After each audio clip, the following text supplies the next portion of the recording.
নমস্কার বন্ধুরা, কেমন আছেন? আশা করি ভালো আছেন। আজ আমি করে দেখাবো গোলমরিচ কাতলা কারি। কাতলা মাছ বা যে কোনো মাছ সবসময় খেতে খেতে আমাদের একঘেয়েমি ভালো লাগে না, একটু ডিফারেন্টভাবে রান্না করলে খেতেও ভালো লাগে।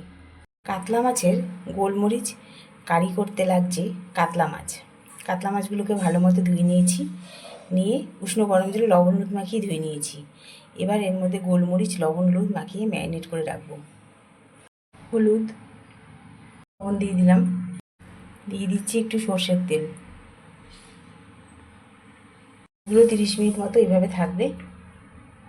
মাছগুলোকে বেশ এরমভাবে ভেজে নিলাম। এভাবে বাকি মাছগুলো ভেজে নেব। মাছগুলো ভাজা হয়ে গেছে, এবার দিয়ে দেবো কালো জিরে ফোড়ন। লঙ্কা ফোড়ন দিয়ে দিলাম, পেঁয়াজ কাঁচা লঙ্কা আদা পেস্ট। এবার ভালোভাবে একটু এগুলোকে তেলের মধ্যে ভেজে নেব। পেঁয়াজ আদা কাঁচা লঙ্কাগুলো তেলের মধ্যে বেশ ভাজা ভাজা হয়ে গেছে। দিয়ে দিলাম টমেটো, লবণ, হলুদ, দিয়ে দিলাম জিরের গুঁড়ো, দিয়ে দিলাম কাশ্মীরি লঙ্কার গুঁড়ো। এবার সব মশলাকে একসাথে কষিয়ে নেব। মশলাটা বেশ ভালো মতো কষানো হয়ে গেছে। গরম জল দিয়ে দিলাম। এবার দিয়ে দেবো গরম মশলা। গোলমরিচ কাতলা কারি রেডি।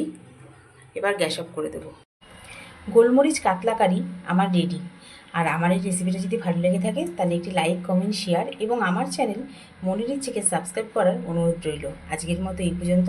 আবার আসবো নতুন কোনো রেসিপি নিয়ে। সবাই ভালো থাকবেন, সুস্থ থাকবেন।